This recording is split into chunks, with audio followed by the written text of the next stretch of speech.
Bienvenidos. No olviden suscribirse a este canal. En él podrán encontrar listas de reproducción de programación para niños, animación digital, efectos visuales, videojuegos en 2D, videojuegos en 3D, control de procesos industriales, control de escenarios, control de animatronics, pensamiento lógico, programación para Arduino, programación en Visual C#, álgebra superior, álgebra lineal, pero como para niños, facilísima, seguridad en redes, sistemas operativos, metodología de la investigación, configuración de computadoras y mucho más. Bienvenidos. Almacenamientos primarios, memoria ROM, caché y RAM.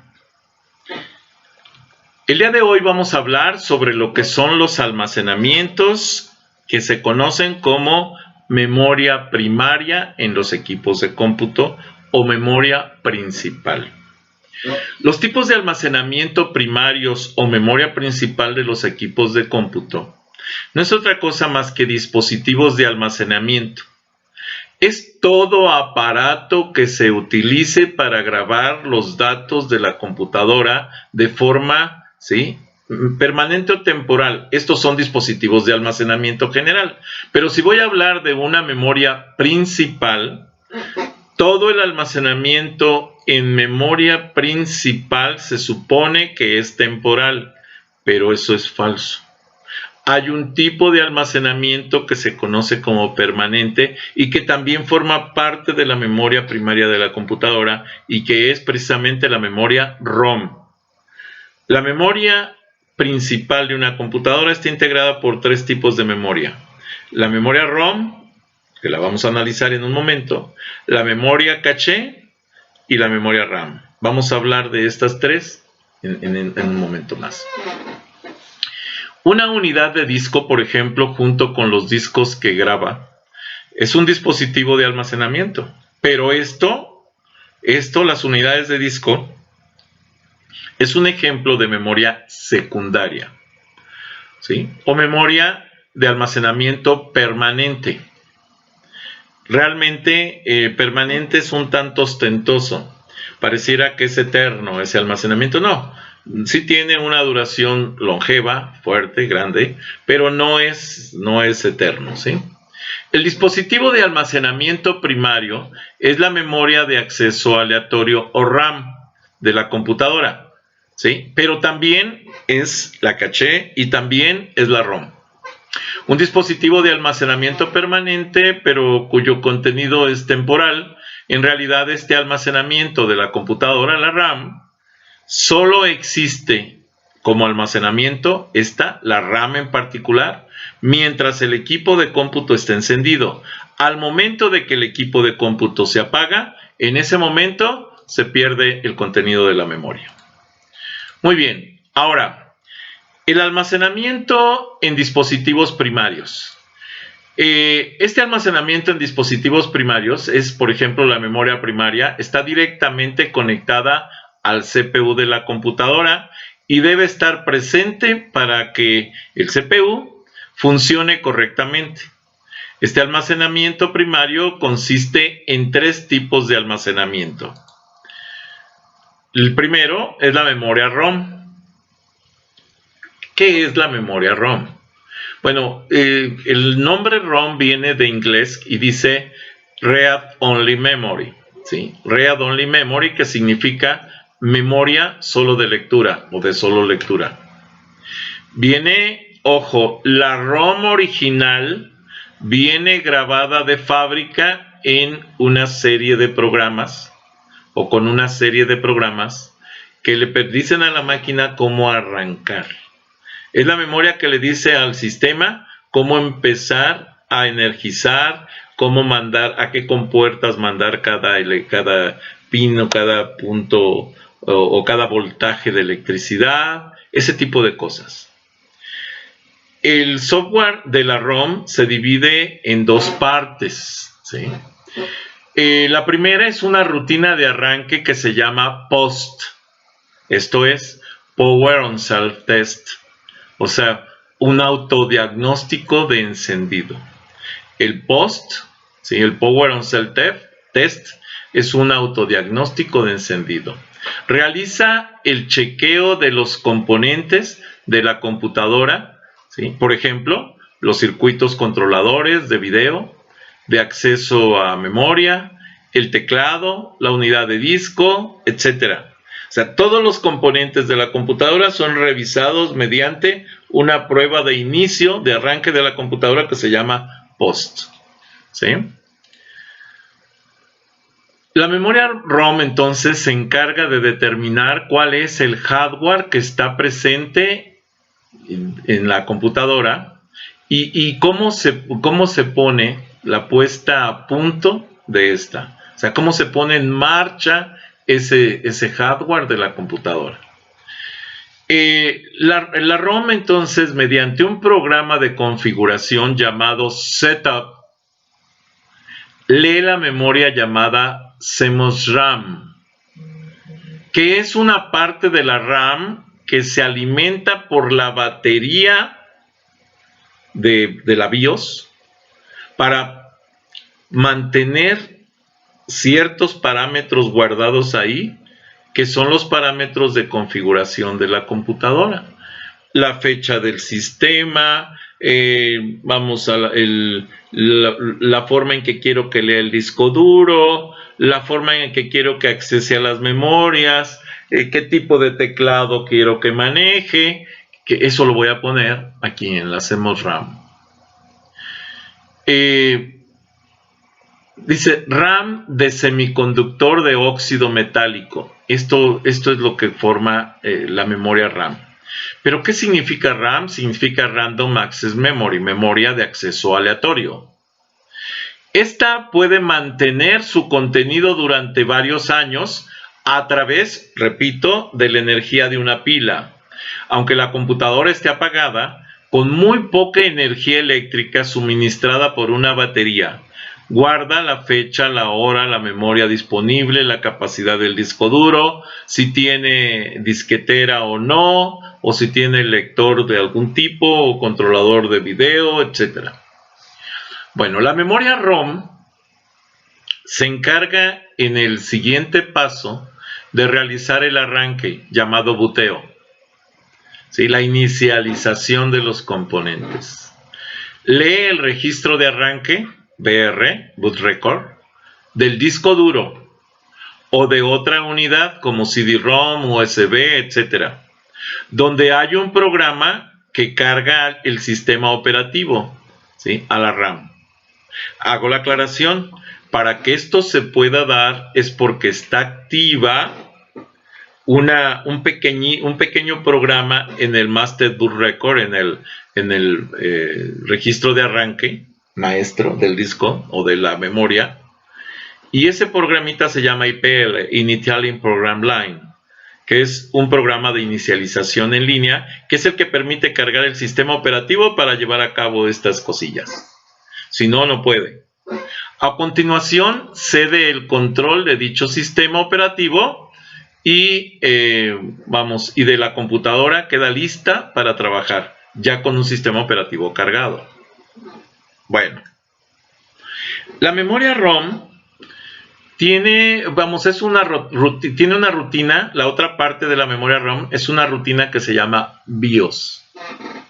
Esto es Basic Input Output System. Basic Input Output System. Sistema básico de entrada y salida. Permanece activa mientras se está usando la computadora. Permite la activación de los periféricos de entrada-salida, como el teclado, el monitor, el ratón, etc. Existen variaciones de este tipo de memoria, ¿sí?, de la memoria RAM, o más bien en este caso de la memoria ROM, y son 4 las que existen: la ROM, la PROM, la EPROM, la EEPROM. Ahorita vamos a ver cuáles son las características de cada una de ellas. Pero entonces, ¿cuáles son los dos componentes principales de la ROM? Uno es el POST, que es una prueba de inicialización, y el otro es el BIOS, que es el sistema básico de entrada y salida en la computadora. ¿Ok? Con respecto a las características de la ROM, hablando del primer caso, ROM, ¿sí?, viene directo, memoria solo de lectura. Físicamente la memoria ROM son cápsulas de cristales de silicio. La información que contiene se graba en una forma especial por sus fabricantes o empresas muy especializadas en el proceso de fabricación.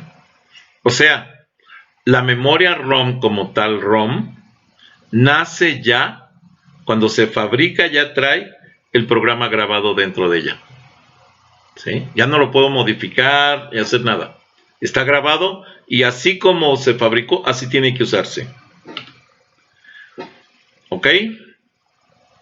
Ahora, con respecto a lo que es las primeras memorias ROM se fabricaron utilizando un procedimiento que escribe directamente la información binaria en una placa de silicón mediante una máscara que se dibuja, se crea, se ponen las conexiones, las compuertas lógicas y se imprime, vamos a decir como si se grabara con fuego, con láser, esa máscara sobre la placa de silicón para que de ahí se lea cuando sea necesario. Este procedimiento hoy en día ya no se usa, ya es obsoleto, porque ahora se utilizan otro tipo de procedimientos. ¿Ok? Ahora, después de la memoria ROM, nace la memoria PROM, que es el siguiente nivel de la ROM. Y esta memoria se conoce como Programmable Read Only Memory, o memoria programable de solo lectura. ¿Esto qué significa? Estas memorias fueron desarrolladas a fines de la década de los 70s por una compañía llamada Texas Instruments. Una compañía muy famosa en esa época porque creaba calculadoras programables. Dichas memorias consisten en chips que comprimen miles de fusibles, miles de transistores o diodos, capaces de quemarse mediante un dispositivo denominado programador de ROMs. También se conoce como burner, que es un quemador. Burner lo podemos traducir como quemador.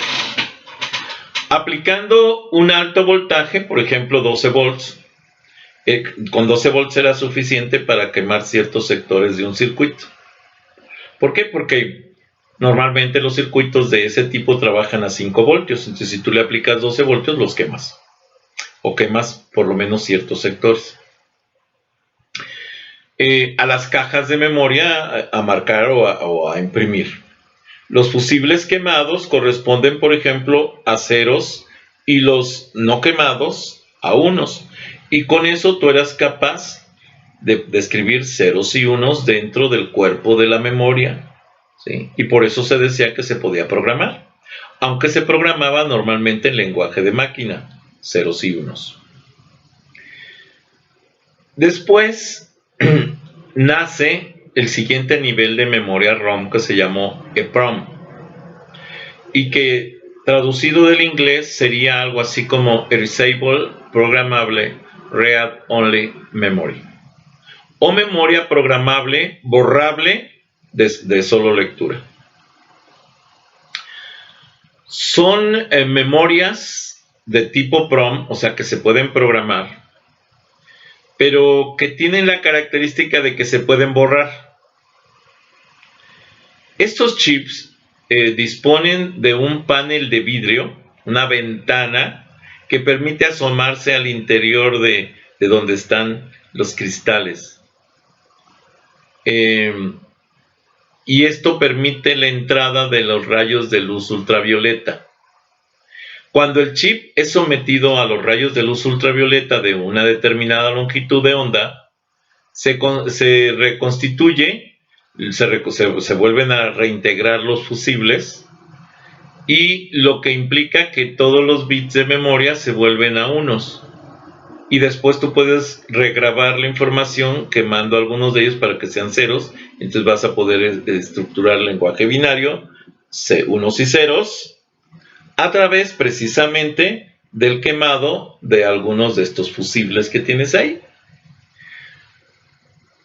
Ahora, ¿cómo es que se hacía esto para incidir la luz ultravioleta? Simplemente tenías una etiqueta que tapaba la ventana, le levantabas la ventanita, la dejabas al descubierta, la etiqueta la levantabas y dejabas descubierta la ventanita de cristal. Lo ponías a la luz del sol, y como la luz del sol es rica en rayos de luz ultravioleta, llegaban los rayos de luz ultravioleta, penetraban a la cápsula del chip, y esto hacía que los fusibles que estaban en ceros se volvieran a restaurar a su posición normal y entonces quedaran como unos. Ya después se volvía a programar. Sin embargo, pues era esto de que tengas que estar esperando a que haya luz de sol suficiente para que se borre, y no siempre el ángulo en la que ponías la luz era el apropiado, o si utilizabas una lámpara de luz ultravioleta, de pronto no era la apropiada y cosas así. Entonces complicaba mucho el hecho de tener este tipo de memorias. Entonces se empieza a avanzar la humanidad en ese sentido y crea la EEPROM. Esto es, traducido del inglés, más o menos así: Electrically Erasable Programmable Read Only Memory. Esto es, memoria programable de solo lectura, borrable eléctricamente. Ah, caray, entonces ya no necesito la luz ultravioleta, ya no. Ahora la puedes borrar o puedes restaurarla con electricidad. Esto es, también son memorias del tipo PROM, son programables, pero son borrables. Pero la diferencia de estas es que puedes borrarlas mediante una corriente eléctrica muy pequeña, ¿sí? Es decir, incluso si se encuentra dentro del ordenador, pero hay que tener cuidado. La EEPROM original tienes que retirarla de tu computadora, llevarla a un burner, a un quemador de proms, para aplicar el programa de borrado, o sea, estar metiendo la energía eléctrica necesaria para que vuelvan a restaurarse todos estos microswitch, y después hacer el envío del programa para que, pongas en cero los microswitch que se requieren para que por medio del lenguaje binario tú le puedas dar las instrucciones básicas a la computadora. Como comprenderán, el hecho de estar metiendo lenguaje binario hace que la memoria interna de la ROM, pues, no puedas tener muchos comandos. Entonces es una memoria muy sencilla, ¿sí? Sin embargo, ya saben, la humanidad sigue tratando de innovar y hacer las cosas de manera diferente y más eficiente, y entonces crea una memoria llamada memoria flash, ¿sí? O sea, también la flash, ¿sí? ROM, ¿sí? Es una memoria del tipo EEPROM, y en particular es del tipo EEPROM, ¿sí? Pero ¿cuál es la diferencia o característica? Esta memoria utiliza 2 o 3 transistores por cada bit a memorizar, y tiene la característica de que esta memoria, que es borrable eléctricamente, necesita un nivel de borrado tan sencillo que puede ser borrada dentro de la propia computadora. Y si ustedes se fijan, en la actualidad casi todos los equipos de cómputo te dan la opción de actualizar el BIOS. ¿Sí? Te dicen actualización del BIOS, incluso te mandan el aviso por parte del fabricante para decirte que hay una nueva actualización del BIOS disponible. Tienes que tener ciertos cuidados, pero se puede hacer. Reinicias tu máquina, entra en modo de actualización de BIOS, evita el arranque, empieza a hacer el quemado del propio BIOS, o sea, primero lo restaura a unos y después empieza a hacer el quemado para poner la nueva actualización de ese BIOS. Dentro de tu equipo de cómputo ya no necesitas retirarlo ni nada, es porque tienes memoria ROM del tipo flash. La EEPROM entonces dice, por último, la memoria flash, que es la que estábamos hablando, es más densa, lo que implica que puede producirse con chips que contengan cientos de megas de bytes. Ya puedes meter mayor cantidad de líneas de programación. Y de esta de esta manera, las memorias EEPROM son preferibles a la hora de tener que memorizar información de configuración, mientras que la memoria flash se utiliza para códigos programables, ¿sí? Programas de tecnología o de información tecnológica. La acción de reprogramar una memoria EEPROM se denomina actualización, y es precisamente lo que les comentaba, la actualización de la BIOS. La memoria flash, entonces, es una forma desarrollada de memoria EEPROM que permite que múltiples posiciones de memoria sean escritas o borradas en una misma operación de programación mediante impulsos eléctricos, frente a las anteriores que solo permiten escribir o borrar una única celda cada vez. Por ello, Flash permite funcionar a velocidades muy superiores cuando los sistemas emplean lectura y escritura en diferentes puntos de esta memoria al mismo tiempo. O sea, es una memoria que ofrece varios puntos de acceso a su información, y eso hace que sea mucho más rápido. El siguiente tipo de memoria, que ya no es ROM, memoria caché. El término caché puede utilizarse también para una zona de memoria del disco denominada caché de disco, ¿sí? Esto es disk cache o cache buffer en inglés. Es un conjunto de datos duplicados de formas de otros datos originales, con la propiedad de que los datos originales son costosos de acceder, o sea, tarda mucho el acceso, normalmente en tiempos respecto a lo que es la copia del caché.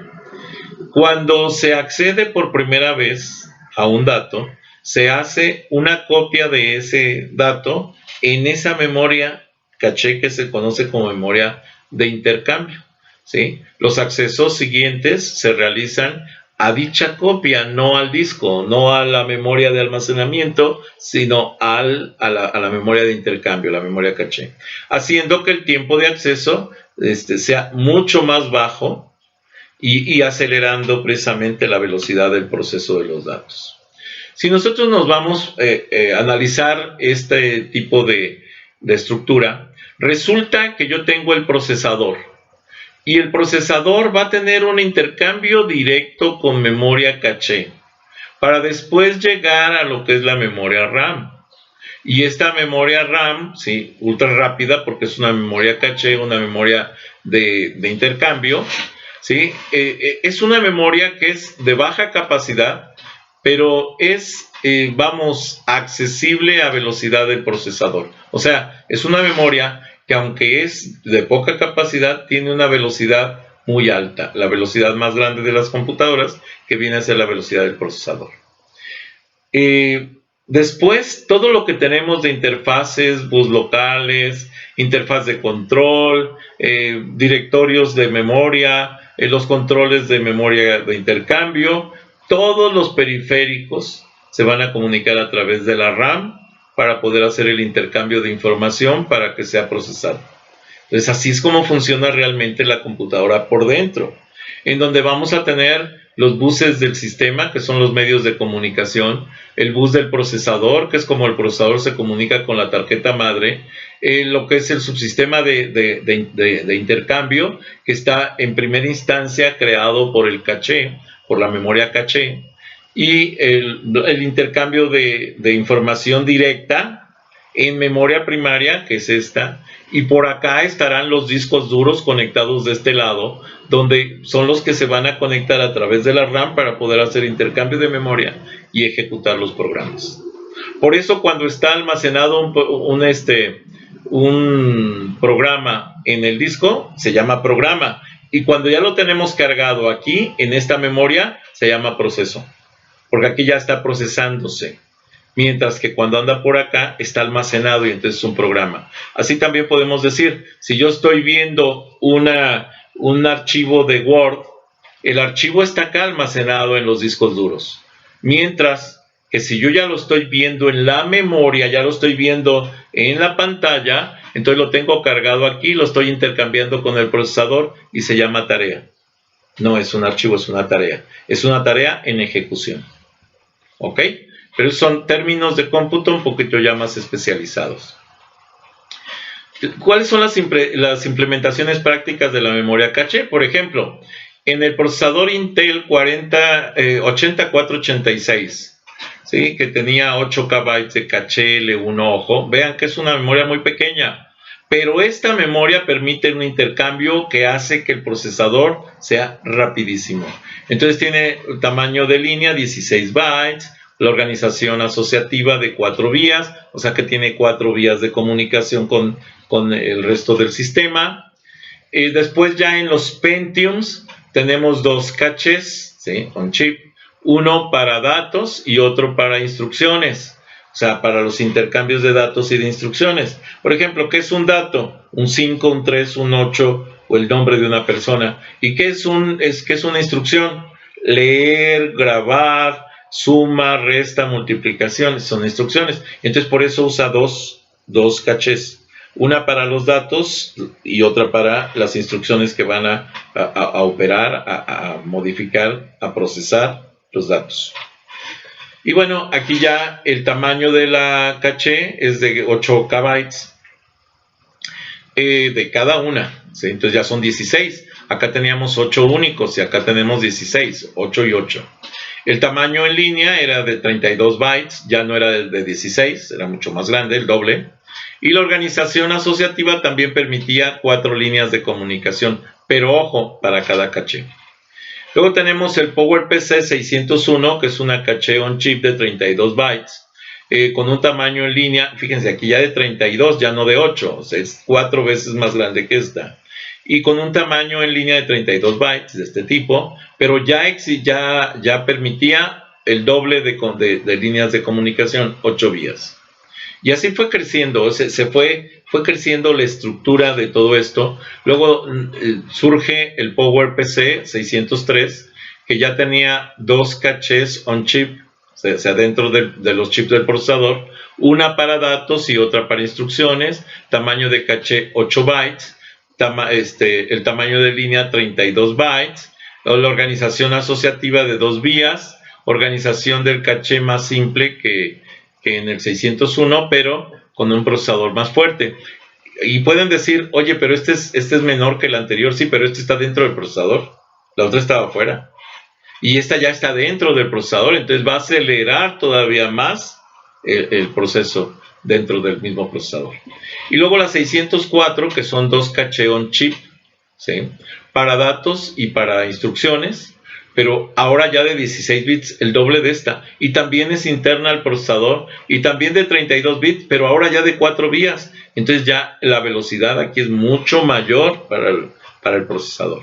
El siguiente es el 620, que son 2 cachés on chips, ¿sí? De datos, de 32 kbits, el doble de esta, kbytes, y 64 bytes del tamaño de línea, estos son de 32. Y aquí empieza el procesamiento a 64 bits o bytes más bien, en este sentido. Y también tiene una velocidad tiene 8 vías, no se alcanza a ver, pero son 8 vías. Bueno, ya habiendo visto todo esto, que la memoria caché fue creciendo y creciendo y creciendo y tratando de meter más memoria caché a los procesadores, a las tarjetas madres, etcétera. Entonces, ¿qué es la memoria caché? Es una porción de la memoria a la que accede el procesador antes de tener que salir a lo que es el mundo exterior, o sea, la tiene internamente y accede a la RAM. O sea, la memoria caché le permite al procesador que a través de ella acceda a la RAM. Esto permite ser una memoria buffer, una memoria de intercambio, una memoria que acelere el intercambio de información entre el procesador y la memoria RAM. Antes, y dependiendo de la arquitectura, podría estar fuera también. Entonces existen varias cachés, unas que están dentro, otras que están fuera y demás. El fin de la memoria caché es almacenar instrucciones de programas que son generalmente invocados por el software durante una operación. Por tanto, el tener un acceso directo y rápido hace que la velocidad de programación de software se incremente de gran manera. Aquí hago un paréntesis y aclaro. Esto proliferó fuertemente por la forma de manejo de la memoria en la actualidad en los sistemas operativos, que esencialmente se trabaja por 4 algoritmos, pero de esos 4 son 2 algoritmos base llamados paginación, y que es paginación pura. El siguiente se llama paginación por demanda, y precisamente la memoria de intercambio caché permite esa demanda de páginas para poder hacer los intercambios. La siguiente es la segmentación, que ya no divide el programa en páginas, sino que lo que hace es que divide el programa en unidades lógicas funcionales, hebras de programación independientes que pueden ser ejecutadas de manera independiente dentro del procesador, y entonces en lugar de trabajar páginas trabaja segmentos. Pero como se dieron cuenta que el hecho del intercambio de páginas de tamaño único era muy eficiente en la computadora, entonces se crea el cuarto tipo de algoritmo de cómputo, de programación, que se llama segmentación con paginación por demanda. Ese cuarto permite que primero se divida el programa en unidades lógicas funcionales llamadas segmentos, y después cada segmento se divide en páginas de un mismo tamaño para que sean intercambiados por el procesador para su ejecución y hacer que esto sea rapidísimo. Esto acelera muchísimo procesos de edición de video, procesos de segmentación, de renderizado, etcétera. Tanto para video como para sonido. O sea, todo lo que es productos multimedia va a depender muchísimo de ese tipo de procesos. La mejora de caché en las nuevas series de procesadores nos lleva a la tendencia actual, que es colocar los 3 tipos de caché: caché L1, caché L2 y caché L3. Esto va a involucrar cachés dentro del procesador, que es la nueva serie de procesadores que tengan tamaños de caché L1, L2 y L3, que puedan trabajar con mayor cantidad de caché. Hago la aclaración: la memoria caché es una caché específica que está compuesta por vamos a decir, por el chip que guarda los ceros o unos, pero además tiene una batería auxiliar, que es un condensador de energía, y que permite que esté siempre energizando esa parte para que esa memoria no se esté perdiendo y yo no tenga que estarme comunicando todo el tiempo para estar energizando la memoria. Al no tener que estar usando las líneas de comunicación todo el tiempo, permite que el intercambio de información entre esas líneas, ¿sí? Si yo, por ejemplo, tengo estas líneas de comunicación con un chip, con otra electrónica, resulta que si yo tengo que estar mandando energía a todos estos, entonces vamos a decir que la mitad del tiempo lo voy a ocupar mandando energía y la otra mitad leyendo tiempo, que es el funcionamiento de la memoria RAM. Pero ¿qué pasa si yo lo que tengo son, vamos a decir, baterías, condensadores, que están alimentando esta memoria internamente para no tener que depender de la energía que llega de acá? Entonces todos estos de aquí me van a permitir que yo pueda leer datos desde aquí, desde aquí, desde aquí, desde aquí. Entonces se eleva muchísimo la capacidad de intercambio de información. Esto nos provoca que se cree esa memoria de intercambio con altas capacidades, pero obviamente es mucho más cara por esos condensadores que tienen que estar asociados a la electrónica para que puedan estar suministrando energía. Uno de los primeros tipos de memoria RAM fue, ahora, saliendo ya de caché, ya sabemos que existen 3 niveles de caché. Normalmente caché L1 es la memoria que intercambia información entre el procesador y la tarjeta madre y se encuentra en la base del procesador, o sea, dentro del procesador, pero en la base. Ahora, en la actualidad ya los procesadores tienen núcleos internos, o sea, ya no nada más el procesador normal. Y entonces entre los núcleos también hay intercambio de información, y esa es la nueva caché L3, que permite el intercambio de información entre los núcleos del propio procesador.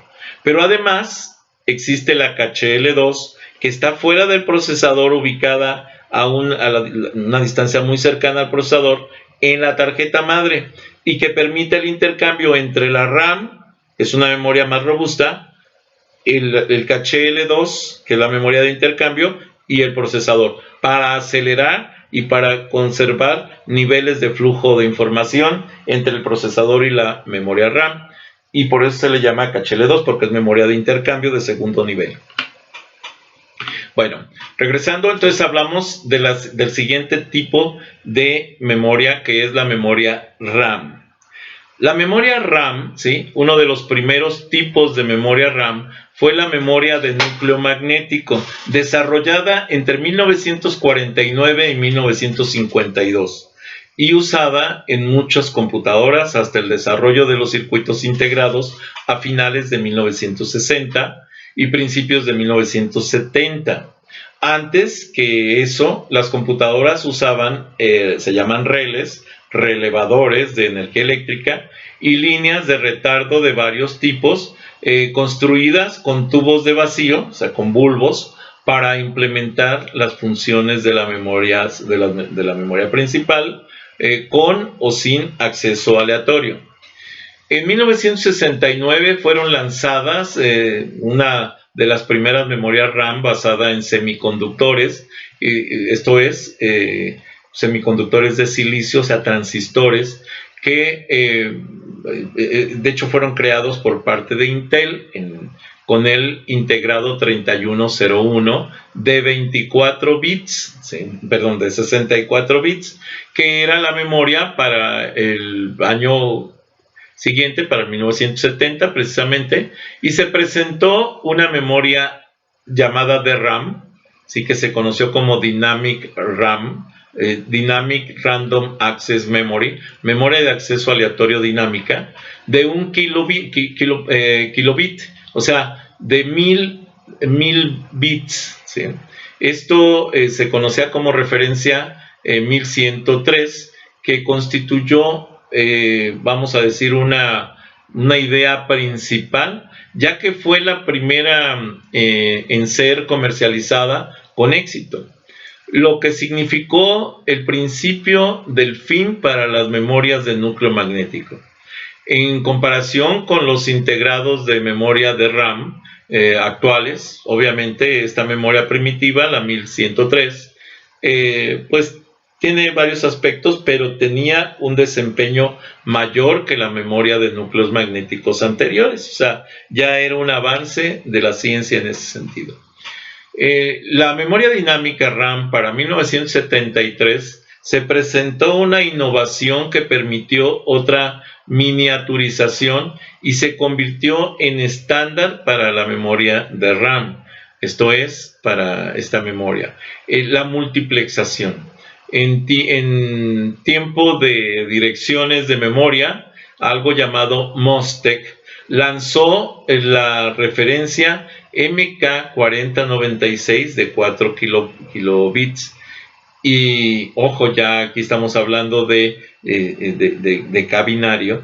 Esto es 2 a la 10. Un K binario es 2 a la 10 y 2 a la 10 es 1024, que es precisamente la referencia del K binario, en un empaque de 16 pines, o sea, tenía 16 puntas de contacto. Era un gusano negro de silicón con 8 conectores a cada lado, y lo que permitía conectarse a la tarjeta madre. Sus competidores las fabricaban en empaques DIP, o sea, DIP significa Dual Inline Pine, o sea, pines en línea doble, que son los gusanos de plástico negros con las patitas a los lados, pero era de 22 pines. Entonces, obviamente, esta de 16 pines pues era un poco más compacta y permitía que pudieras poner más de estos en una tarjeta, mientras que la de 22 pues era más grande y entonces ocupaba más espacio y era menos eficiente. El esquema de direccionamiento se convirtió en un estándar de facto debido a la gran popularidad que logró esta referencia de la RAM dinámica. Para finales de los 70s, los integrados eran usados en la mayoría de las computadoras. ¿sí? Ya computadoras nuevas, se soldaban directamente a la tarjeta madre para evitar falsos contactos, ¿sí? Placa a la tarjeta madre y se instalaban en zócalos, esto es, en conectores que permitían su captura o su liberación fácilmente para su reemplazo. Entonces ya había un mantenimiento de cómputo más preciso que permitía mantener en buenas condiciones el equipo de cómputo. Con el tiempo se hizo obvio que la instalación de la RAM sobre el impreso principal impedía la miniaturización, o sea, hacer más pequeño el sistema. Entonces se crearon formas nuevas, se crearon los primeros módulos como el SIPP, que es un módulo programable de memoria, precisamente, aprovechando las ventajas de construcción modular. Con esto empieza a surgir la Dynamic RAM y llega el formato llamado SIM. Y este formato llamado SIM significa Single Inline Memory Module, que es módulo de memoria en línea sencilla, y que precisamente se llama así porque en una sola línea de pines ya no es un DIP, ya no tiene dos líneas de pines, sino ya es una sola línea que conecta, que tiene todos los conectores. Pero nada más en un lado de la tarjeta tiene los conectores, del otro lado no se utiliza. Esos son los SIMs. A finales de los 80s, el aumento de la velocidad de los procesadores y el aumento del ancho de banda requerido dejaron rezagadas las memorias de RAM con el esquema original llamado MOSTEC. Esto lleva a que se realizaron una serie de mejoras en el direccionamiento. Por ejemplo, los módulos de formato SIM, existían dos tipos, los de 30 pines y los de 72 pines. Estos últimos fueron utilizados con integrados del tipo EdoRAM, que ya eran procesadores mucho más rápidos. De hecho, ya las de 72 pines aceptaban procesadores incluso del tipo 8486, que ya eran procesadores más o menos recientes. Después viene lo que es la memoria de acceso aleatoria, que es la RAM, pero es la memoria donde el procesador recibe las instrucciones y guarda los resultados. Y si nosotros vemos esta imagen, pues podemos observar que aquí tenemos esto que se llamaban slots de expansión, que era donde se conectaban, vamos a decir, los módulos de memoria.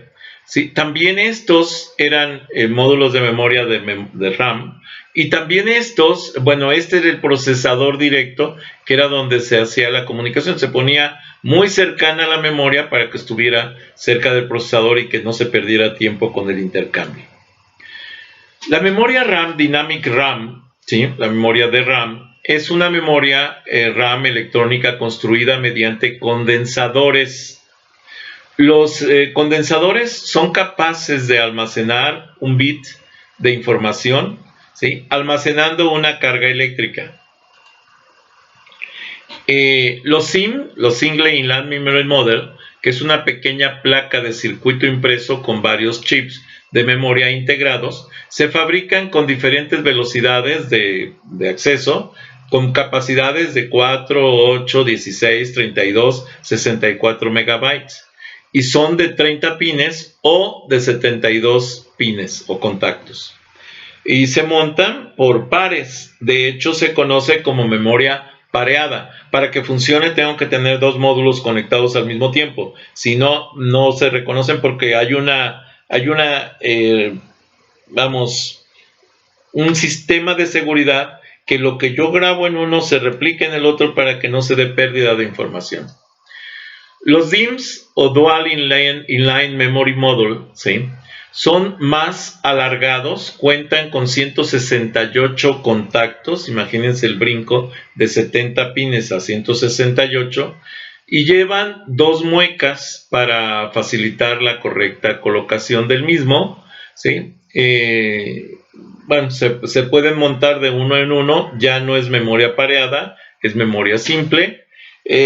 Las antiguas memorias SIM ofrecían cifras de 70 u 80 nanosegundos en su velocidad de operación. Un nanosegundo es igual a 1 por 10 a la menos 9 segundos. Y las modernas DIM SDRAM ofrecían tiempos inferiores a 10 nanosegundos. Obvio, mientras más pequeños sean los nanosegundos que tarden en hacer una operación, pues es más rápida la memoria. Entonces a mí me interesaba que tuvieran poquitos nanosegundos. De 70 a 80 nanosegundos, pues ya las DIM de este tipo ya eran 7 u 8 veces más rápidas, ¿no? Esta diferencia de velocidad permite que el procesador no sufra tiempos de espera, ¿sí? innecesarios. De hecho, hay estudios en los sistemas operativos precisamente que habla de cómo hacerle para ser más eficiente la memoria de proceso, para que el procesador jamás esté ocioso, que siempre esté trabajando. Los principales tipos de memoria RAM utilizadas en nuestros ordenadores se dividen en DRAM y SRAM y TAC-RAM. Así, la memoria de RAM, Dynamic Random Access Memory, es la que montan las placas base como memoria principal del sistema, donde se almacenan las aplicaciones en ejecución y los datos que se están gestionando en cada momento. Se refresca cientos de veces por segundo, ¿sí? O sea, manda energía eléctrica cientos de veces por segundo y por eso ocupa los canales de comunicación para estar energizando, ¿sí? y eso hace que sea más lenta. Y bueno, y cuanto mayor cantidad pongamos en el dispositivo del PC, mejores resultados se obtendrán en cuanto a la operación de proceso. Aquí tenemos una imagen de la SDRAM, ¿sí? Ya es obsoleta ahorita, pero no era tan obsoleta, ¿sí? No hace mucho dejó de utilizarse. En algunas computadoras viejitas todavía la pueden encontrar. Esto significa SDRAM, ¿sí? Y es Single Data Rate Synchronous Dynamic RAM. Esa es la traducción real de las siglas SDR, SDRAM. Y bueno, es memoria síncrona con tiempos de acceso entre 25 y 10 nanosegundos y se presentan en módulos DIMM de 168 pines o contactos. Fue utilizada en Pentium 2, Pentium 3, así como en los AMD K6, K7, Duron, ¿sí? Está muy extendida la creencia de que la llamada SDRAM a secas, y que es denominación SDR, es para diferenciarla de la memoria DDR, pero no, la verdad es que es una DDR. Sin embargo, es una DDR anterior, ¿sí?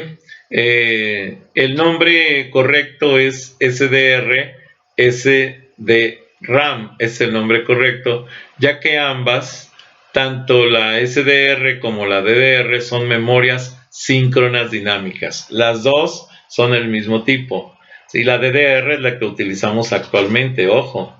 Sin embargo, pues tienen la estructura interna es la misma, solo que las velocidades de trabajo y las formas de conexión ya son diferentes. La SDRAM normalmente tiene 168 pines. Los primeros módulos se comercializan a 66 MHz. Luego la velocidad se incrementa llegando a 100 MHz y por último se comercializa a 133 MHz, que son prácticamente los únicos que emplean SDRAM. Actualmente solo se encuentran fácilmente la SDRAM de 133 MHz, porque las otras ya son demasiado obsoletas.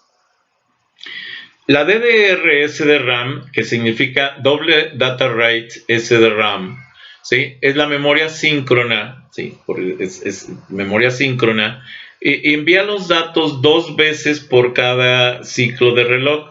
De este modo trabaja al doble de velocidad que el bus del sistema, sin necesidad de aumentar la frecuencia del reloj, y se presenta en los módulos DIMM de 184 pines.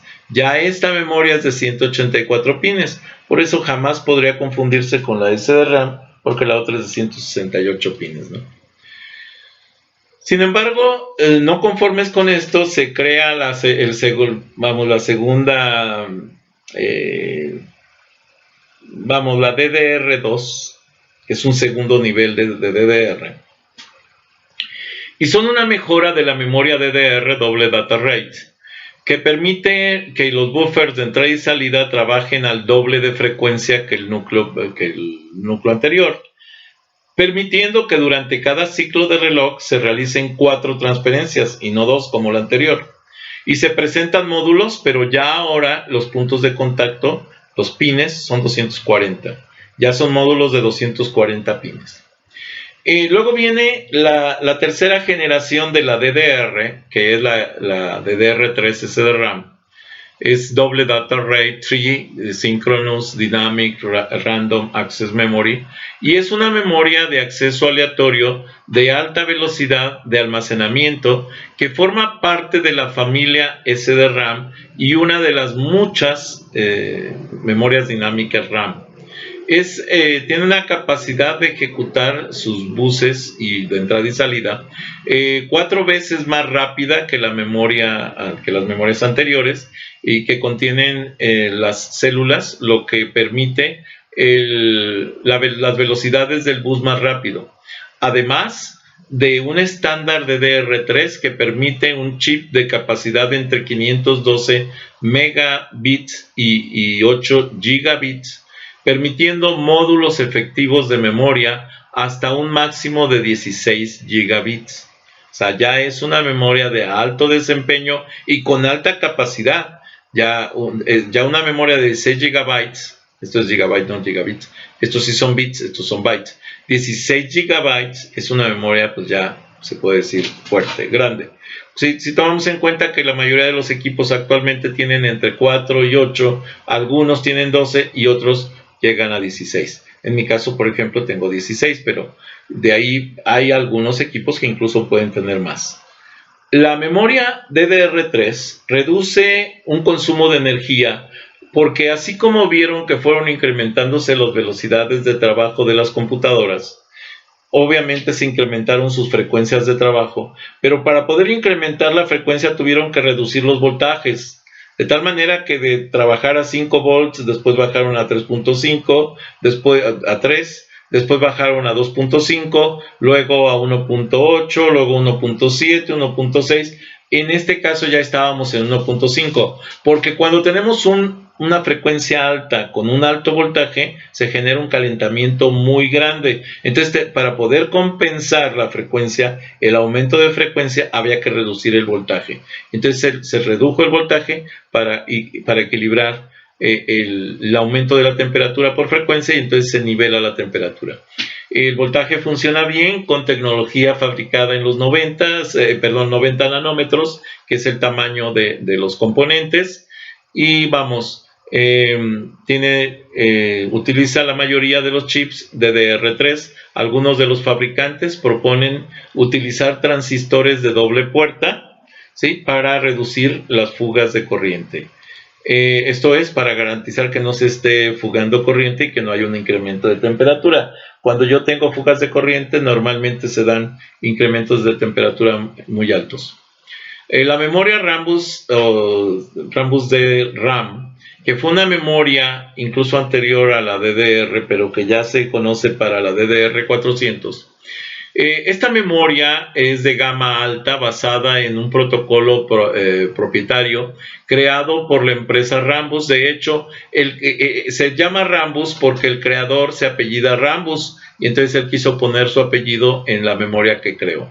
Esto ha hecho que el mercado se decante, elija la memoria DDR de uso libre, ¿sí?, excepto algunos servidores de grandes prestaciones, Cray, por ejemplo, y la famosa PlayStation 3, que utilizaron este tipo de memoria, la memoria Rambus, ¿sí?, es una RIM de 184 contactos, pines, y bueno, permite un desempeño grande y sobre todo para multimedia fue importante con este PlayStation 3. Aunque con sus competidores de la DDR, la RDRAM, funciona de modo muy distinto. La DDR utiliza los flancos de subida y bajada del reloj para verificar si son ceros o unos. Duplica la frecuencia de esta manera, y con el bus de datos de 64 bits, mientras que la RDRAM eleva la frecuencia de los chips para evitar los cuellos de botella, y esto hace que pueda tener velocidades de trabajo ya no de 400 sino de 800 con un bus de datos de 16 bits. Fue una memoria buena la RAM bus de RAM. Sin embargo, en la actualidad es obsoleta. Estas son las nuevas memorias, las DDRs. Sí, esto es para equipos de escritorio, que quede claro. Los equipos de las laptops utilizan memorias mucho más pequeñas, formatos mucho más pequeños, pero el principio es el mismo. Las DDR-SDRAM son comunes, comúnmente conocidas como DDR, similares a las anteriores, pero tienen 184 pines. El número de contactos son 184. Las más comunes es la DDR 266, PC200, 266 MHz, 2.1 GB por segundo. Luego siguió la 333, esto es la primera generación DDR, 2.7 GB, después la 400, 3.2 GB, y la 533 con 4.2 GB. De hecho, la más utilizada fue la 333 y ya al final la 533. La DDR-SDRAM doble data rate, entonces si nos centramos en la memoria RAM más utilizada en la actualidad, es este tipo de memoria. Es un conector de 184 contactos. Para DDR3 hago la aclaración, porque después viene la DDR4, para DDR2, después viene la DDR3 y la DDR4, que ya trabajan con 240 pines. Ya son más eficientes, mucho más rápidas. Y aquí nos está hablando, por ejemplo, de la PC 1600, que trabajó, ojo, a 100 MHz. Se supone que trabajaba 200, pero la verdad es que trabajaba a 100 MHz. Después surge la 2100, que ya trabajó a 266 MHz, y realmente era un trabajo de 133, porque recuerden que se repetía el acceso de información doblemente, entonces eso hacía que fuera la mitad. Este trabajaba a 2.5 voltios, como les decía. Ya todavía 2.5 voltios hasta esta generación. 2700 DDR3, que funcionaba a 166 MHz. Sin embargo, ya más adelante que esto, viene la PC 3200, que ya era 400 MHz. En realidad tenía 200 MHz de operación real con 3.2 GHz, ¿sí? Y así sucesivamente fue incrementándose la velocidad de trabajo, ¿sí? Aquí ya trabajaba con más de 400 MHz y eso hacía que fuera mucho más rápida la memoria. Si seguimos avanzando, podremos observar que las DDRs fueron creciendo, pero su voltaje, por ejemplo, ya la DDR2 533, ya su voltaje de operación era 1.8, ya fue bajando. Fue siendo mucho más pequeño el voltaje, porque como las velocidades en megahertz eran muy altas, tenían que reducir el voltaje porque si no se calentaban muchísimo, ¿sí? Así fue como empezaron a trabajar. Sus velocidades de transferencia de datos era de 4.2 GB por segundo, mientras que en esta ya la PC 4800 era de 4.8 gigabits por segundo. Al ir siguiendo avanzando con el desarrollo de esta tecnología, vean que va incrementándose la velocidad de transferencia, 5.3 GB por segundo, 6.4 GB por segundo para la PC 6400, ¿sí? Y vamos, tenemos entonces el desarrollo que nos llevó incluso hasta los 800 MHz. Y en la actualidad ya estamos trabajando con valores superiores a los 1033 y 1063 MHz para lo que es la DDR3. que ya son velocidades mucho más grandes. Así tenemos tablas en donde nos habla de lo que es el acceso en nanosegundos. Vean que conforme va aumentando la generación, pues vamos a tener diferentes, o sea, por ejemplo, aquí tenemos 184 pines con velocidades de transferencia de 1066, 2033, 2667, ¿sí? Y los bus, la velocidad del bus de 100, 133, 166, ¿sí? Entonces vamos y vean que los nanosegundos que vamos a tener van reduciéndose porque es menos el tiempo que se requiere para el acceso a la información. Y lo mismo ocurre con las DDR2, que van desde los 100 MHz hasta los 300 MHz y aumentando las velocidades de transferencia de información, que es lo que más nos debe de interesar. Ya los nanosegundos se reducen de 10 a 3.3 nanosegundos. Y bueno, aquí tenemos, por ejemplo, el análisis de la DDR3, en donde tenemos que también vamos bajando, aumentando la frecuencia hasta 250, por ejemplo, más del doble, no el doble de esta, un poquito menos del doble de esa. Y aquí tenemos las velocidades de transferencia, ¿sí? Que aquí ya llegó hasta los 16.000 megabytes por segundo, cuando empezó en 8.530 megabytes por segundo. Pero vean las velocidades de reloj, o sea, las frecuencias de trabajo van desde los 533 hasta los 1000 MHz. Bueno.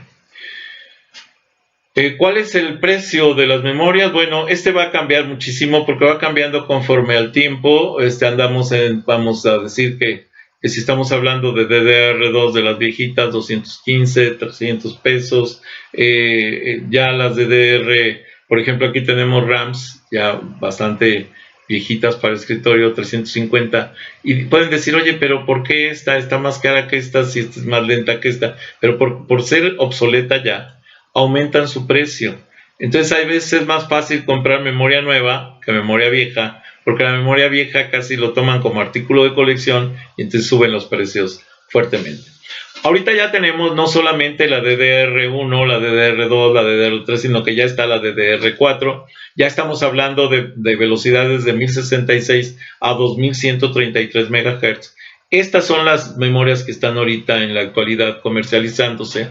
Y bueno, ya tiene velocidades de transferencia de 12.8 a 25.6 gigabytes por segundo. Son velocidades altísimas de trabajo.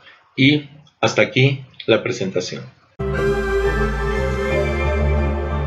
Bien, les pido de favor que si no están suscritos, se suscriban a este canal, que me den un like a los videos que les agraden, que les den la campanita para que puedan avisarles cuando suba más videos, y si es posible que compartan este canal con sus redes sociales, con sus amigos, conocidos.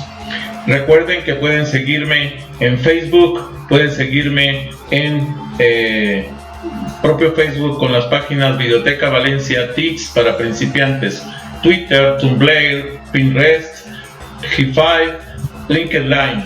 Los links de estas conexiones de estas redes sociales se los dejo en la descripción del video. Gracias por haber visto este video.